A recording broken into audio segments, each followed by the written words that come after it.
Welcome back to the deep dive. Today we're really stepping back right into a very specific, very tense week in 12th century England. We are. The year is 1139.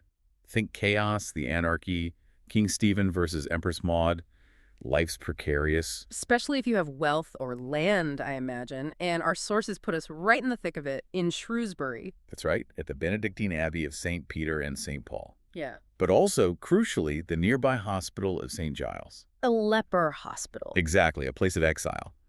And our guide through this is Brother Cadfael, the Abbey's herbalist. We've got sources detailing this whole tangled mess, a forced marriage, a couple of murders, and, well, a hidden identity that changes everything. Okay, let's start with that marriage because it sounds like the trigger for everything. You have this Baron Huon de Domville, older guy. Nearing 60, yeah. And powerful, brutal by all accounts. He's set to marry Iveta de Massard. Who was much younger. Just 18. And clearly terrified. She's controlled by these awful guardians, Godfrid and Ellis Picard. So it's not exactly a love match. Oh, not at all. It's cold, hard calculation. Domville gets Iveta's lands through marriage. End of story. Or so he thinks. Ah, but there's always a but. There is. And it comes from inside Domville's own household. His squire, Joscelin Lucy. Young, idealistic, apparently quite striking flaxen-haired, the sources say. And he's in love with Iveta. Hopelessly. And he's determined to stop this wedding. Which, is brave, but maybe not the smartest move in that company. Definitely not. And it backfires immediately, right? His feelings get out. They do. Seems he wasn't too subtle about it. Domville dismisses him on the spot. But just firing him isn't enough for this Baron? Not nearly enough. He needs to destroy him. So he frames Joscelin, accuses him of stealing the wedding gift. Which was? Something pretty extravagant, a gold and pearl collar. And the setup is meticulous. Quite cruel, actually. How so? Where did they find it? It was planted in Joscelin's saddlebag. But the detail is how it was wrapped. Go on. It was wrapped up with Joscelin's own family relic. Something precious to him. What was the relic? That feels important. It was, yeah. A small silver scallop shell medal.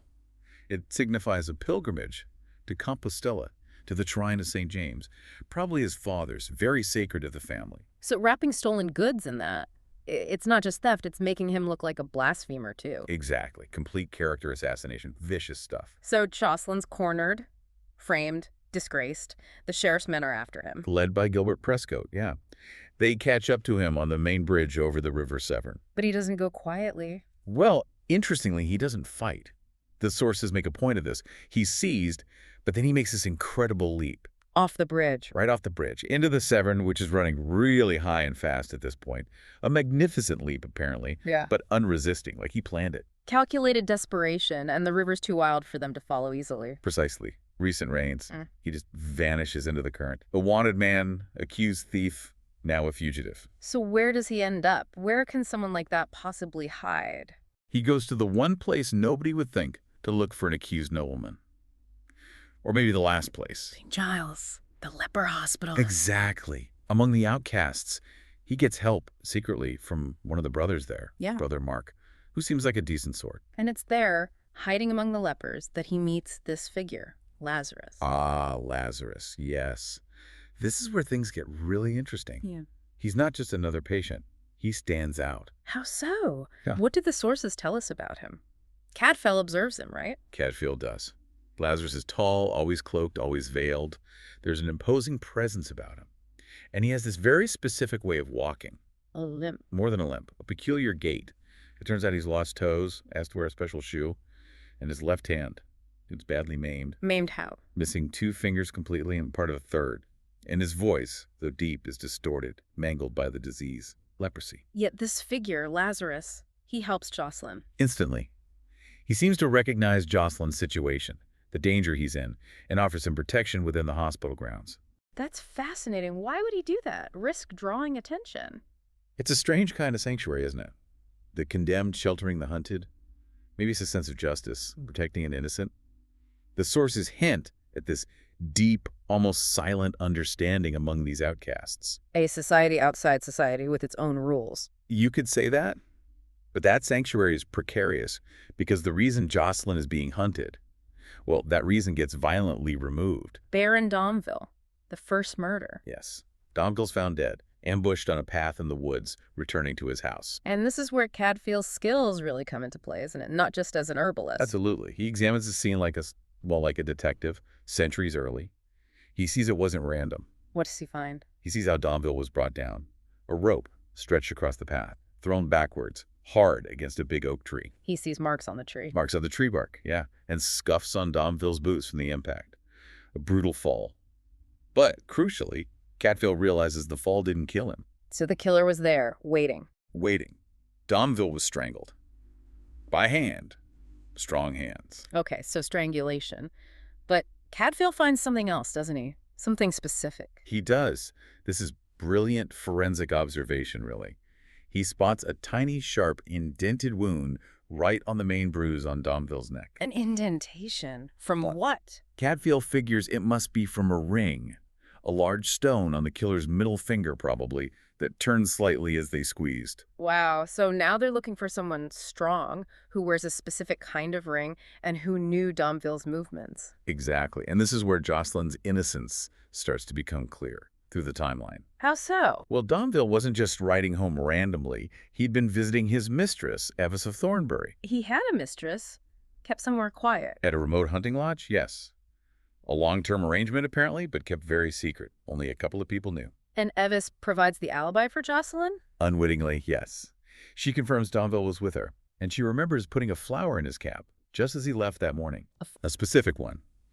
A rare, blue, creeping Cromwell.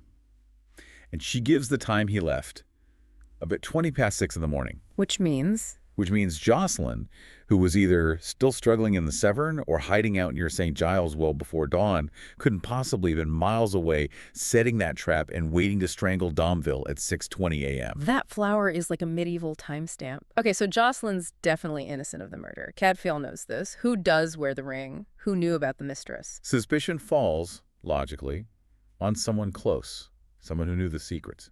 Someone who stood to gain. Like family? Exactly like family. Simon Aguilon, Domville's own nephew, and also one of his squires. The nephew. What's his motive? Inheritance. Simon was about 25, Domville pushing 60, no children. Simon was next in line for everything, especially the lands Iveta was supposed to bring. And did Simon know about the mistress in the lodge? He did. In fact, he was the one Domville trusted to secretly escort Avis to the lodge for these meetings. Oh, the betrayal runs deep then. Deep and deadly. Simon knew the route, the timing, he had the opportunity, he had the motive. And he used Joscelin as the perfect fall guy, already dismissed, angry, accused of theft. Made total sense, didn't it? Yeah. Simon murders his uncle, points the finger at the disgruntled squire. He even tries to double-cross Joscelin later. He sets up this fake rescue attempt for Joscelin, supposedly via Iveta, trying to lure him out of St. Giles. But it's a trap! Of course. And guess who tips off the sheriff's men to be waiting there? Simon himself. He suggests they search the grounds, pretending to be helpful, hoping they'll catch Joscelin red-handed, cementing his guilt. But it doesn't work out that way for Simon. No, it backfires completely. Yeah. Cadfael puts the pieces together, the timing, the ring, the knowledge of the mistress. Simon Aguilon is arrested for his uncle's murder. Right. So, case closed, justice served. The nephew did it. Everyone in Shrewsbury must have breathed a sigh of relief. You'd think so. A collective sigh, yes. But the story isn't over. Not quite. Another twist. Another murder. While everyone's processing Simon's arrest, news arrives. Godfrid Picard is dead. Picard! Evita's horrible guardian. The very same. Found strangled in the woods, just like Domville. Okay, wait. Strangled again? The sheriff must immediately think. Joscelin, who in all the commotion around Simon's arrest, managed to slip away from St. Giles again. He's escaped. Picard's dead by strangulation. Looks obvious, right? It does look bad for Joscelin. But Cadfael? He looks closer. Always. Cadfael examines the scene. Picard was strangled, yes. But he finds Picard's own dagger nearby, drawn, but crucially, Unblooded. unblooded, meaning Picard had time to draw his weapon to defend himself, but he was overcome anyway by someone without a weapon. So not an ambush like Domville's. This sounds more like a fight, a duel almost. Exactly. It feels different, personal. A weaponless attacker overcoming an armed man. Strangled, yes, but the context is shifted. It's not cold-blooded treachery for gain. This feels like justice, maybe, or vengeance. And the method, the weaponless strength that leads Cadfael back to St. Giles. Straight back to Lazarus. The man with the immense strength, but the uniquely damaged hands. He confronts him. He does. It's a powerful scene in the sources. Cadfael doesn't accuse him of murder.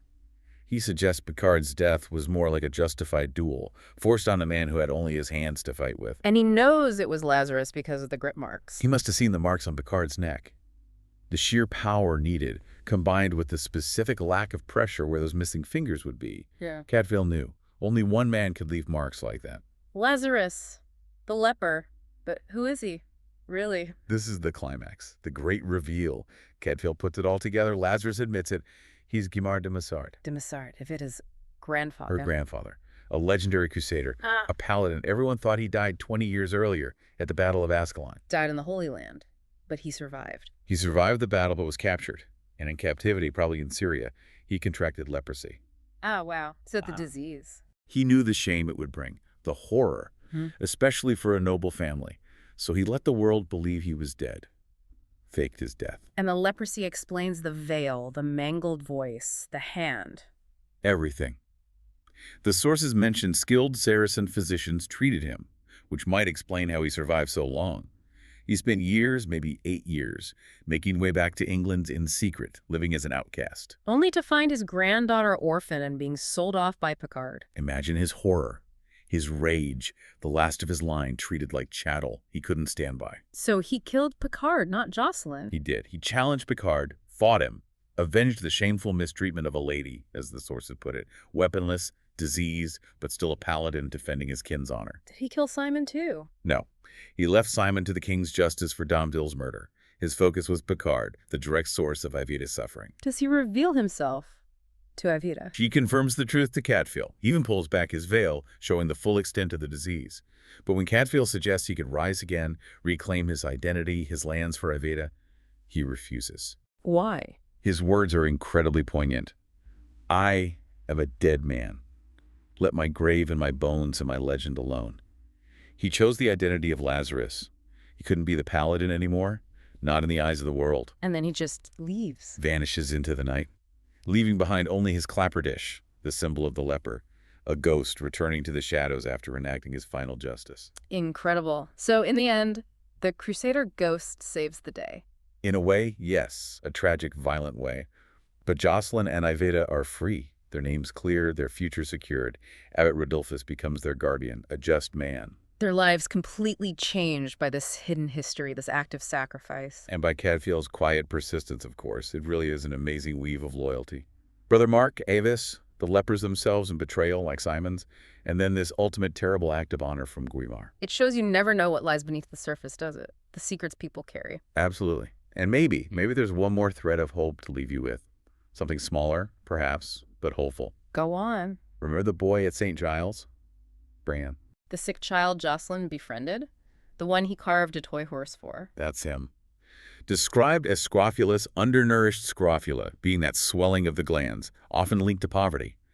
Joscelin showed him kindness when he had nothing else. Right. Well, now Joscelin and Iveta have wealth, status, freedom. And the sources pose this quiet question.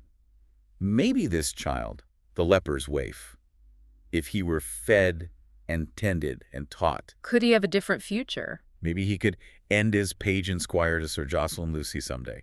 It's just a hint, a possibility. From the depths of St. Giles to a knight's household, that's quite a thought. A legacy of kindness, perhaps, alongside the violence and secrets? Sometimes the smallest connections, that little wooden horse, might hold the seed of something good, something for you to ponder.